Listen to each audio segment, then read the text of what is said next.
नमस्कार दोस्तों, स्वागत है आप सभी का एक बार फिर से अर्पिता शर्मा क्लासेस में। यह है हमारा last club marathon on Indian polity for your UPSC CSC exam. तो यहाँ पे सबसे पहले बात करते हैं कि अनअकैडमी यहाँ पे अल्टीमेट टेस्ट सीरीज लेके आया है आपके लिए एक कॉम्बो का, जहाँ पे आपको ऑप्शनल टेस्ट सीरीज प्रोवाइड हो रही है, साथ में आपको प्रीलिम्स के टेस्ट सीरीज प्रोवाइड हो रही है। तो 21 ऑप्शनल के 80 टेस्ट अलग से प्रोवाइड हो रहे हैं, जिनकी टोटल वर्थ बनती है 45,000 रुपीज़। और ये यहाँ पे आपको एक साल के सब्सक्रिप्शन के साथ फ्री मिल जाएगा, ठीक है, और कॉम्बो सब्सक्रिप्शन के साथ। और इसकी लास्ट डेट जो आपके पास है लेने के लिए वो है केवल 28 अगस्त तक। तो जितनी जल्दी हो सके इसको यहाँ पे लें। 30 टेस्ट टोटल यहाँ पे आपको मिलेंगे, देख रहे हैं मेंस के टेस्ट भी 30 मिलेंगे आपको, फुल लेंथ टेस्ट मिलेंगे, बहुत सारी चीज़ें यहाँ पे आपको बेहतरीन मिलने वाली हैं। नेक्स्ट बात करते हैं one subscription to crack it all. तो यहाँ पे आपको अगर आप जीएस का लेते हैं प्लस जीएस का ऑप्शनल का आइकॉनिक सब्सक्रिप्शन ऑप्शनल का अगर आप सब एक साथ लेते हैं तो यहाँ पे आपको 25% ऑफ मिलेगा प्लस 10% ऑफ मिलेगा अगर आप लगाते हैं अर्पिता 10 कोड का यहाँ पे इस्तेमाल करते हैं। तो अगर आप अर्पिता 10 कोड का इस्तेमाल करेंगे तो यहाँ पे आपको 10% का ऑफ एक्स्ट्रा मिलेगा। तो यहाँ पे ये लिमिटेड ऑफर है, जहाँ पे आपको ये एक साल का पड़ेगा 49,000 का, 2 साल का पड़ेगा 71,000 का, ठीक है। और 28 अगस्त के बाद इसकी ये वाली प्राइसेस हो जाएंगी। तो जितनी जल्दी हो सके आप इसको अवेल कर लें। और इसके लिए आप क्या कोड इस्तेमाल करते हैं? अर्पिता 10 कोड इस्तेमाल करते हैं। तो अनअकैडमी पे यहाँ पे जितने भी प्लस कोर्सेज या बाकी कोर्सेज हैं उन सभी को पाने के लिए आप अर्पिता 10 कोड का इस्तेमाल कर सकते हैं। तो आपको ऑसम सा 10% का ऑफ मिल जाएगा। तो भूले नहीं, अर्पिता 10 कोड, ठीक है। तो आज का हमारा टॉपिक है आपका पीआरआई, ठीक है। तो यहाँ पे पंचायती राज इंस्टीट्यूशंस को आज हम करेंगे, यहाँ पे देखेंगे उसके बारे में। तो सबसे पहले हम देखते हैं पंचायत के इवोल्यूशन के बारे में। तो सबसे पहले यहाँ पे कमिटीज़ देखने जा रहे हैं कि कौन कौन सी कमिटीज़ बनाई गई हैं। तो ग्रास रूट लेवल पे काम करने के लिए यहाँ पे क्या किया गया है, पीआरआईज को यहाँ पे बनाया गया था, ठीक है। तो 1957 में बलवंत राय मेहता कमेटी आई, ठीक है, फॉर वर्किंग, तो किसे देखने के लिए? किसे एग्जामिन करने के लिए? Community development programme and national extension services, इन्हें देखने के लिए यहाँ पे बलवंत राय मेहता कमेटी आई। 1977 में अशोक मेहता कमेटी आई पंचायती राज इंस्टीट्यूशन के ऊपर। फिर उसके बाद 1987 पे जीवी के राव कमेटी आई रूरल डेवलपमेंट पॉवर्टी एलिवेशन को देखने के लिए। 1978 में दंतेवाला कमेटी आई ब्लॉक लेवल प्लानिंग की बात की। 1984 में हनुमंता राव कमेटी आई जो डिस्ट्रिक्ट प्लानिंग की बात करती है। 1986 में एल एम सिंघवी कमेटी आई, ठीक है, जो पंचायती राज के इंस्टीट्यूशन के डेमोक्रेसी और डेवलपमेंट की बात करती है। फिर थगौन कमेटी आई डिस्ट्रिक्ट प्लानिंग से ही रिलेटेड। और 1988 में वी एन गडगिल कमेटी आई पॉलिसी एंड प्रोग्राम्स के ऊपर। राजस्थान इंडिया का पहला स्टेट बना जिसने पंचायती राज को यहाँ पे अपने यहाँ क्या किया, स्टैब्लिश किया, ठीक है। चलिए, तो यहाँ पे पंचायती राज इंस्टीट्यूशन को पढ़ने के लिए हमें दो मेन जो हमारे अमेंडमेंट्स हैं उन्हें ध्यान रखना होगा। वो है 73rd और 74th अमेंडमेंट, ठीक है। तो यहाँ पे 73rd अमेंडमेंट जो है ये आपका क्या लेके आया? ये आपका लेके आया पंचायती राज को, ठीक है। ये पंचायती राज को लेके आया, लोकल सेल्फ गवर्नमेंट की यहाँ पे इसने बात की, ठीक है। और उसके बाद यहाँ पे पंचायत आई और 74th अमेंडमेंट के थ्रू यहाँ पे म्यूनसिपलिटीज आई, ठीक है। क्या आई? म्यूनसिपालिटीज आई। तो यहाँ पे इसके अंदर जो फंक्शन दिए गए वो शेड्यूल 11 में दिए गए, शेड्यूल 11 ऐड किया गया इससे, और इससे शेड्यूल 12 को यहाँ पे कॉन्स्टिट्यूशन में क्या किया गया था, ऐड किया गया था। तो ध्यान रखेंगे यहाँ पे 29 फंक्शंस पूरे के पूरे, और यहाँ पे कितने फंक्शंस आपके? 18 फंक्शंस यहाँ पे किसको दिए गए? पंचायती राज इंस्टीट्यूशंस को यहाँ पे प्रोवाइड किए गए, ठीक है। तो पंचायत को 29 और म्यूनसिपालिटीज को 18 फंक्शंस यहाँ पे प्रोवाइड कराए गए, ठीक है। चलिए नेक्स्ट बात करते हैं यहाँ पे हम लोग की सिग्निफिकेंस क्या है 73rd अमेंडमेंट 1992 का। तो सबसे पहले आर्टिकल 40 जो है डीपीएसपी का पंचायती राज इंस्टीट्यूशन को लेके आने का, उसको यहाँ पे इसने क्या किया, एक शेप दिया, ठीक है। फिर उसके बाद इसने रिप्रेजेंटेटिव डेमोक्रेसी पार्टिसिपेटरी डेमोक्रेसी की बात की यहाँ पे, ठीक है। दो कैटेगरी में यहाँ पे इसने प्रोविजंस को बांटा, कंपलसरी और वॉलंटरी। मतलब कंपलसरी जो सभी पीआरआईज को करना होगा, और वॉलंटरी मतलब करना चाहे तो करें, नहीं करना चाहे तो ना करें, वो स्टेट्स के ऊपर है, ठीक है। स्टेट इंप्लीमेंट कराना चाहते हैं अपने यहाँ तो कराएं, नहीं तो ना कराएं। तो ग्राम सभा क्या है? फाउंडेशन है पंचायती राज सिस्टम का, डायरेक्ट डेमोक्रेसी का सिंबल है। और यहाँ पे इसमें कौन आता है? ध्यान रखिएगा, सारे वोटर्स जिस एरिया में रहते हैं वो सारे के सारे आपके पंचायत के पार्ट होते हैं। वेरी इंपॉर्टेंट स्टेटमेंट, ये सबसे ज्यादा है, यूपीएससी की सबसे प्यारी स्टेटमेंट यही है जो वो सबसे ज्यादा पसंद करेगा पूछना, ठीक है। और इसके फंक्शंस कौन डिटरमाइन करता है? स्टेट लेजिस्लेचर डिफाइन करता है, ठीक है। तो अब हम बात करते हैं 3 टियर पंचायती राज सिस्टम है हमारे यहाँ। पंचायत लेवल पे, विलेज लेवल पे पंचायत, इंटरमीडिएट लेवल और डिस्ट्रिक्ट लेवल, ठीक है। और कोई भी इंटरमीडिएट लेवल नहीं होता अगर 20 लाख से कम पॉपुलेशन यहाँ पे हमें देखने को मिलती है। इलेक्शन की बात करें तो डायरेक्ट इलेक्शन होते हैं तीनों लेवल पे, बट चेयरपर्सन जो होते हैं, ये इंपॉर्टेंट है, ध्यान रखिएगा, इनडायरेक्टली इलेक्ट होते हैं, ठीक है, अमंग द इलेक्टेड मेंबर्स। और यहाँ पे बात करते हैं चेयरपर्सन जो विलेज लेवल पे होगा, ये सब किस तरीके से होगा, इसे कौन डिसाइड करता है? यहाँ पे स्टेट गवर्नमेंट, यहाँ पे जो है स्टेट लेजिस्लेचर इसे डिसाइड करती है, ठीक है। तो ये बात भी आपको यहाँ पे बहुत ध्यान रखनी है, ठीक है। तो यहाँ पे चेयरपर्सन एट विलेज लेवल जो होगा इसे कौन डिसाइड करता है, यहाँ पे स्टेट गवर्नमेंट यहाँ पे कैसे डिसाइड करेगी उस पे होगा। रिजर्वेशन की बात करें, बहुत इंपॉर्टेंट है। एससी एसटी को रिजर्वेशन दिया गया है पंचायती राज इंस्टीट्यूशन में, और किस आधार पे दिया गया है, सभी लेवल पे दिया गया है। 1/3 जो पॉपुलेशन, 1/3 जो सीटें हैं वो वुमेन को रिजर्व की गई हैं। 1/3 जो चेयरपर्सन की सीटें हैं वो भी वुमेन को रिजर्व की गई है। ठीक है, ध्यान रखिएगा एसटी एससी की पॉपुलेशन परसेंटेज यानी आपके रेशो के हिसाब से इन्हें ये सीट दी जाएगी। और सबसे मेन बात है, स्टेट यहाँ पे ओबीसी के रिजर्वेशन की भी चाहे तो क्या कर सकता है, प्रोविजन कर सकता है। ड्यूरेशन की बात करें तो 5 साल के लिए पंचायत बनती है। अगर डिसॉल्व हो जाती है पहले से तो 6 महीने के अंदर इलेक्शन कराना होगा। बट अगर 5 साल से पहले डिसॉल्व हुई है और फिर उसके बाद यहाँ पे कोई आपकी पंचायत बनी है तो ध्यान रखिएगा ये नए 5 ईयर के लिए नहीं होती है, ये केवल रिमाइंडर पीरियड जो होता है उसी के लिए यहाँ पे काम करती है। बहुत इंपॉर्टेंट है। एज क्वालिफिकेशन अगर बात करें तो यहाँ पे 21 साल उम्र होनी चाहिए कंटेस्ट करने के लिए। ठीक है, और सारे के सारे जितने भी डिस्क्वालिफिकेशन और बाकी सब चीजें हैं उसे कौन, स्टेट लेजिस्लेचर यहाँ पे डिटरमाइन करता है। आगे बात करते हैं स्टेट इलेक्शन कमीशन के बारे में। 243 के आर्टिकल में दिया गया है, ध्यान रखिएगा एक मल्टी मेंबर बॉडी नहीं है जैसे हमारी इलेक्शन कमीशन है। गवर्नर यहाँ पे इन सभी को अपॉइंट करेंगे। ठीक है, और यहाँ पे जो इनका कंडीशन और बाकी सब कुछ है गवर्नर ही डिसाइड करते हैं। और सबसे मेन बात ध्यान रखिएगा इनका रिमूवल वैसे नहीं होता जैसे जजेस ऑफ हाई कोर्ट का होता है। ठीक है, ऐसी कोई प्रोटेक्शन इन्हें नहीं दी गई है। वो अलग बात है कि इनकी सर्विस कंडीशन को किसी भी हाल में चेंज नहीं किया जाएगा। ठीक है, और ये पूरा का पूरा स्टेट लेजिस्लेचर में क्या होता है, यहाँ पे जो पूरे इलेक्शन होंगे पंचायती राज के वो यही यहाँ पे कंडक्ट कराते हैं। ठीक है, और बाकी सारी चीजें स्टेट लेजिस्लेचर ही यहाँ पे डिसाइड करता है। पावर फंक्शन की बात करें स्टेट लेजिस्लेचर की, यहाँ पे क्या क्या है तो 29 मैटर जो हैं वो 11 शेड्यूल में दिए गए हैं जिसपे पंचायत क्या लेंगी, फैसला ले सकती हैं। ठीक है, उसके ऊपर काम करती हैं। तो इम्प्लीमेंटेशन से लेके पॉलिसी बनाने से लेके हर चीज का काम यहाँ पे इन्हें स्टेट चाहे तो सौंप सकता है। फाइनेंसेस की बात करें यहाँ पे तो स्टेट यहाँ पे ऑथराइज कर सकता है कि स्टेट के कंसोलिडेटेड फंड से पैसा इन्हें मिले, या फिर इन्हें टैक्सेस लेने की छूट भी दे सकता है कि आप टैक्स ले सकते हैं, टोल ले सकते हैं, फीस ले सकते हैं। और यहाँ पे कंसोलिडेटेड फंड ऑफ स्टेट में से जो पैसा जाना है उसको भी यहाँ पे डिसाइड किया जाता है। नेक्स्ट बात करते हैं, जैसे सेंटर में होता है सेंट्रल फाइनेंस कमीशन, ठीक है, वैसे स्टेट में होता है स्टेट फाइनेंस कमीशन जिसे गवर्नर अपॉइंट करते हैं 5 साल के लिए। ध्यान रखिएगा इसकी कंपोजिशन स्टेट लेजिस्लेचर और बाकी सब चीजें स्टेट लेजिस्लेचर डिफाइन करता है। सेंट्रल फाइनेंस कमीशन के साथ मिलकर स्टेट लेजिस्लेचर बहुत बेहतरीन तरीके से काम करता है और यहाँ पे उसे रिकमेंड भी करता है कि आगे क्या क्या अच्छा काम किया जा सकता है यहाँ पे पंचायतों के फाइनेंस को ठीक करने के लिए। ठीक है, और गवर्नर यहाँ पे इसकी रिकमेंडेशन कहाँ पे, स्टेट लेजिस्लेचर में पेश करता है। तो सब कुछ आपके सेंट्रल फाइनेंस कमीशन जैसा ही होता है। नेक्स्ट बात करते हैं स्टेट फाइनेंस कमीशन क्या क्या रिकमेंड करता है। Distribution of net proceed of taxes, same वैसे ही सेंट्रल में जैसे होता है, ग्रांटिंग एड जो पंचायतों को प्रोवाइड होगी और टैक्सेस ड्यूटीज जो इन्हें पंचायत को दिए जा सकते हैं, और क्या नाम है डेवोल्यूशन की जो पावर है उसके भी प्लान पूरे यहाँ पे ये प्रिपेयर करता है। नेक्स्ट बात करते हैं ऑडिट और अकाउंट कौन करता है। इसके लिए प्रोविजन स्टेट लेजिस्लेचर बना सकती है ऑडिट कराना है तो। एप्लीकेशन यूटी में जो होगा वो प्रेसिडेंट के हिसाब से होगा, प्रेसिडेंट जैसा एक्सेप्शन मॉडिफिकेशन डालेंगे वैसा होगा। इलेक्शन पिटीशन जो होती है वो यहाँ पे स्टेट डिसाइड करेगा कि किस कहाँ पे किस तरीके से इसकी इलेक्शन पिटीशन को सॉल्व किया जाएगा।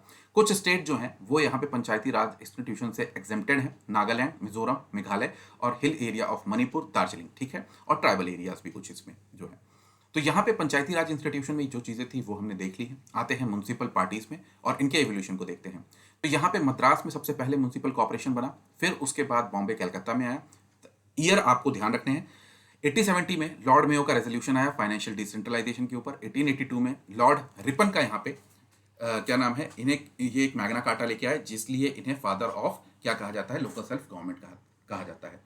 1907 में रॉयल कमीशन आया डिसेंट्रलाइजेशन के ऊपर। 1919 में गवर्नमेंट ऑफ इंडिया एक्ट जो आया उसने लोकल सेल्फ गवर्नमेंट को यहाँ पे ट्रांसफर सब्जेक्ट की लिस्ट में रखा। 1924 में कंटोनमेंट एक्ट आया और 1935 में लोकल सेल्फ गवर्नमेंट को यहाँ पे प्रोविंशियल सब्जेक्ट की लिस्ट में रखा गया था। बहुत इंपॉर्टेंट पॉइंट्स हैं सारे के सारे, बहुत अच्छे से ध्यान रखिएगा। नेक्स्ट बात करते हैं तो म्युनिसिपल पार्टीज जो होती हैं ये 3 तरीके की होती हैं, ध्यान रखेंगे। नगर पंचायत ट्रांजिशन एरिया होता है, ठीक है, मतलब जो अभी चेंज हो रहा है, रूरल टू अर्बन में परिवर्तित हो रहा है, उसे हम कहते हैं क्या है, आपका नगर पंचायत का एरिया कहते हैं, आपका ट्रांजिशन एरिया होता है। नेक्स्ट म्युनिसिपल काउंसिल होता है, छोटे जो आपके शहर होते हैं उनके लिए, स्मॉल अर्बन एरिया के लिए। और म्युनिसिपल कॉर्पोरेशन जो होता है, ठीक है, ये होता है आपके बड़े एरियाज के लिए, बड़ी सिटीज के लिए। ठीक है, सारे इलेक्शन जो होते हैं वो डायरेक्ट होते हैं यहाँ पे, ध्यान रखिएगा। और इन्हें छोटी छोटी टेरिटरीज में डिवाइड कर दिया जाता है जिसे हम वार्ड कहते हैं। ठीक है, और स्टेट यहाँ पे मैनर प्रोवाइड करता है कि किस तरीके से चेयरपर्सन का इलेक्शन होगा। वार्ड कमेटी में क्या होता है, ढेर सारे वार्ड मेंबर होंगे, वो वार्ड कमेटी बन जाएगी। ठीक है, 3 लाख की पॉपुलेशन जो होती है वहां पे, ठीक है, उसका यहाँ पे बन जाएगा। नेक्स्ट आगे बात करते हैं यहाँ पे कि इसका कंपोजिशन जो होता है, टेरिटोरियल एरिया जो होता है, सब कुछ कौन डिसाइड करता है, यहाँ पे स्टेट गवर्नमेंट जो है वो डिसाइड करती है। रिजर्वेशन की बात करें तो यहाँ पे एस सी को सेम उसी तरीके से, मतलब यहाँ ध्यान रखिएगा बाकी सब कुछ पीआरआई जैसा ही होता है, ठीक है, मतलब आपके पंचायत जैसा ही होता है। तो SC ST के लिए पॉपुलेशन बेस्ड, वुमेन के लिए 1/3 रिजर्वेशन, सेम वही चेयरपर्सन SC ST से होगा, ओबीसी के रिजर्वेशन दिए जा सकते हैं, सब बातें तकरीबन सेम ही रहती हैं। अगर ड्यूरेशन की बात करें तो सेम वही 5 ईयर होता है, 6 महीने के अंदर आपको इलेक्शन कराना होगा। अगर पहले डिसॉल्व हो गई तो वो बचे हुए टाइम के लिए ही यहाँ पे क्या करेगी, काम करेगी, फुल 5 ईयर टर्म उसे नहीं मिलेगा, ठीक है। अब बात करते हैं सेम वही एज क्या है इस इलेक्शंस को लड़ना है, तो 21 साल फिर से यहाँ पे, ठीक है। और यहाँ पे सब कुछ डिस्क्वालिफिकेशन से लेके सब कुछ स्टेट इलेक्शन कमीशन यहाँ पे देखेगा, ठीक है। नेक्स्ट बात करते हैं 12th शेड्यूल जो है इंडियन कॉन्स्टिट्यूशन का, वो यहाँ पे 18 फंक्शन यहाँ पे म्यूनसिपल पार्टीज को यहाँ पे देता है, ठीक है। फाइनेंसेस की बात करें, ऑडिट की बात करें, एप्लीकेशन की बात करें यूटी से रिलेटेड, सब कुछ सेम पंचायतों जैसा ही होता है, बिल्कुल जैसे पंचायत में होगा वैसे ही होगा। ध्यान रखिएगा ट्राइबल एरिया में ये नहीं अप्लाई होगा। सिंपल सी बात है यार कि ट्राइबल एरिया जो है वो सिटीज तो है नहीं, तो जब सिटीज है नहीं तो यहाँ पे इसका अप्लाई करने का कोई तुक ही बनता नहीं है। नेक्स्ट बात करते हैं, कुछ और एरिया है जहाँ पे ये कोई फर्क नहीं पड़ता, गोरखा हिल वाला, West Bengal district planning committee, इन सब पे इसका कोई फर्क नहीं पड़ता, ठीक है। नेक्स्ट बात करते हैं, जो 4/5 मेंबर होंगे यहाँ पे वो इलेक्टेड होंगे आपके कहाँ से, डिस्ट्रिक्ट पंचायत और म्यूनसिपल पार्टी से 1/5 मेंबर यहाँ पे 4/5 होंगे डिस्ट्रिक्ट पंचायत और म्यूनसिपल पार्टी से, 1/5 होते हैं यहाँ पे नॉमिनेटेड। तो ध्यान रखिएगा कुछ नॉमिनेटेड भी होते हैं और कुछ आपके यहाँ पे इलेक्टेड भी होते हैं, ठीक है। नेक्स्ट बात करते हैं, ये जो प्रपोर्शन होगा रिप्रेजेंटेशन का, ये रूरल अर्बन पॉपुलेशन के बेस पे होगा, ठीक है। जो जैसा रेशो होगा वैसे इनको यहाँ पे डिवाइड किया जाएगा, ठीक है। और स्टेट लेजिस्लेशन यहाँ पे मोड ऑफ इलेक्शन को क्या कर सकता है, डिसाइड कर सकता है।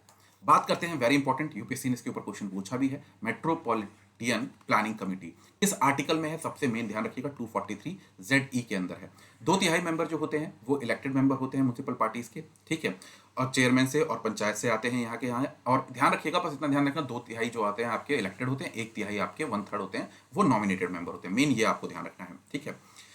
नेक्स्ट बात करते हैं यहाँ पे, ये भी रूरल अर्बन पॉपुलेशन जिस हिसाब से होती है उसी के हिसाब से इसे बांटा जाता है। किस आर्टिकल में यहाँ बनाया गया, आर्टिकल 263 जो है, ठीक है, उसके थ्रू यहाँ पे इसे लाया गया, ठीक है। नेक्स्ट बात करते हैं, अर्बन गवर्नमेंट से डील करता है केवल, ये एडवाइजरी बॉडी होती है, तो ये सारी बातें हमें कुछ यहाँ पे ध्यान रखनी है। नेक्स्ट बात करते हैं म्यूनसिपल कॉर्पोरेशन, तो म्यूनसिपल कॉर्पोरेशन की यहाँ पे बात करते हैं कि टाइप्स ऑफ अर्बन गवर्नमेंट देख रहे हैं कि अर्बन गवर्नमेंट जो होती है वो कितने तरीके की होती है, ठीक है। तो सबसे पहले हम बात करते हैं म्यूनसिपल कॉर्पोरेशन की, तो ये बिग सिटीज के लिए होता है, जैसे दिल्ली, मुंबई, इनके लिए होता है, ठीक है। स्टेट इसे क्रिएट कर सकते हैं बाय एक्ट, ठीक है। नेक्स्ट बात करते हैं, 3 अथॉरिटीज होती हैं यहाँ पे, काउंसिल जिसे हेड करता है यहाँ पे मेयर, स्टैंडिंग कमेटी और म्यूनसिपल कमिश्नर, ये 3 चीजें होती हैं, ठीक है।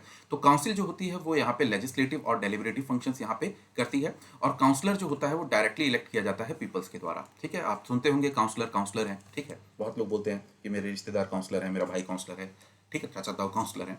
मेयर यहाँ पे ये प्रिसाइड करते हैं मीटिंग को, ठीक है, 1 साल का रिन्यूएबल टर्म होता है इनका। स्टैंडिंग कमेटी जो होती है ये बनाई जाती है फॉर सेपरेट फील्ड्स, ठीक है, और फाइनल डिसीजन यहाँ पे ये लेती है। म्यूनसिपल कमिश्नर जो होता है, ठीक है, ये इंप्लीमेंटेशन और डिसीजन जो होते हैं इन सबको काम को पूरी तरीके से देखता है। ध्यान रखिएगा इसे अपॉइंट करता है chief executive is appointed by the state, ठीक है, ध्यान रखिएगा इस बात को, बहुत इंपॉर्टेंट है। नेक्स्ट बात करते हैं म्यूनसिपल पार्टीज पे आगे, ठीक है। तो हमने यहाँ पे देख लिया क्या, यहाँ पे देख लिया म्यूनसिपल कॉर्पोरेशन। अब बात करते हैं म्यूनसिपल पार्टीज यानी स्मॉल सिटीज के लिए होते हैं। बस इतना ध्यान रखिए, स्मॉल सिटीज के लिए इसे बनाया जाता है, और इसमें एज सच इतना कुछ है नहीं। काउंसिल हेडेड बाय प्रेसिडेंट होता है, स्टैंडिंग कमेटी होती है, सीईओ होता है, बाकी सब चीजें तकरीबन तकरीबन यहाँ पे सेम ही होती हैं, ठीक है, कुछ इतने खास चेंजेस होते नहीं हैं। जो सीईओ होता है ये डे टू डे एडमिनिस्ट्रेशन देखता है, इसका ये ध्यान रखिएगा, और इसे स्टेट अपॉइंट करता है, ये बहुत इंपॉर्टेंट चीज है, ठीक है। नेक्स्ट बात करते हैं नोटिफाइड एरिया कमेटी आती है, 2 टाइप की हो सकती है, डेवलपिंग टाउन के लिए, और टाउन जो होते हैं जो अभी म्यूनसिपल पार्टीज में आ नहीं रहे बट ये इंपॉर्टेंट होते हैं स्टेट के लिए, ठीक है। तो इसी किस में डाला जाता है, नोटिफाइड एरिया कमेटी में जाना जाता है, ठीक है।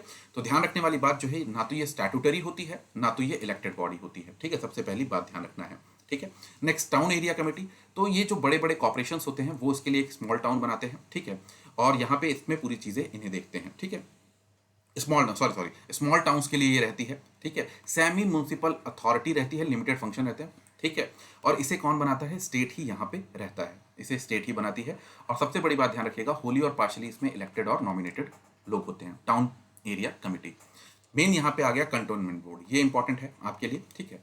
तो यहाँ पे इसे कौन बनाता है ये ध्यान रखिएगा, डिफेंस मिनिस्ट्री बनाती है। तो आर्मी का जो एरिया होता है वहां पे सही से काम चले उसके लिए है, 5 साल के लिए बनती है, ठीक है। और सबसे मेन बात यहाँ पे ध्यान रखिएगा, कंटोनमेंट एक्ट 2006 के अंदर यहाँ पे इसे बनाया गया था, और ये पार्शली इलेक्टेड और पार्शली नॉमिनेटेड बॉडी ये आपकी होती है।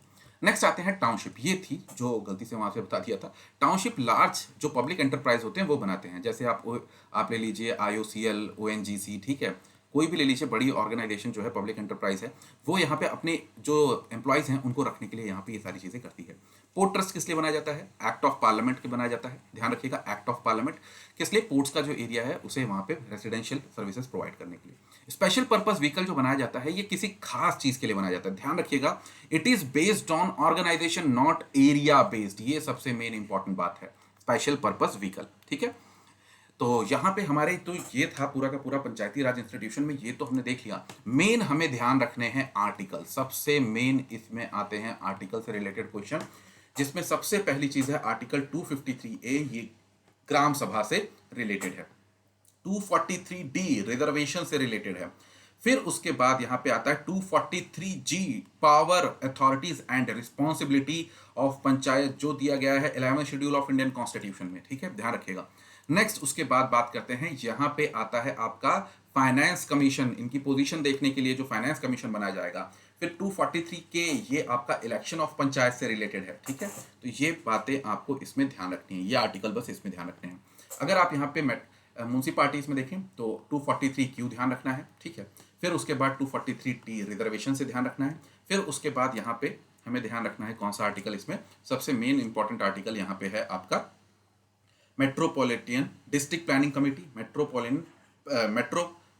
प्लानिंग कमेटी, ये दोनों आपके लिए मेन इंपॉर्टेंट है, वेरी इंपॉर्टेंट, ठीक है। और साथ में 243Y फाइनेंस कमीशन। तो ये सारे के सारे जो इंपॉर्टेंट आर्टिकल्स हैं, आपको यहाँ पे इंपॉर्टेंट आर्टिकल्स ही इसमें ध्यान रखने होते हैं, और साथ में कमिटीज, इससे रिलेटेड यहाँ पे क्वेश्चन सबसे ज़्यादा यहाँ पे बन के हमें देखने को मिलते हैं यूपीएससी में, ठीक है। सो आई होप आपको लेक्चर पसंद आया होगा, और बेस्ट ऑफ लक। तो अगर आपको लेक्चर पसंद आया है तो ज़रूर लाइक करें, ठीक है, सबसे मेन बात है, ज़्यादा से ज़्यादा वीडियो को शेयर करें, चैनल को सब्सक्राइब करना ना भूलें। और अनअकैडमी पे अगर आप कोई भी सब्सक्रिप्शन लेना चाहते हैं तो अर्पिता 10 कोड का आप यहाँ पे क्या कर सकते हैं, इस्तेमाल कर सकते हैं। So thank you, best of luck, take care, जय हिंद, जय भारत, धन्यवाद।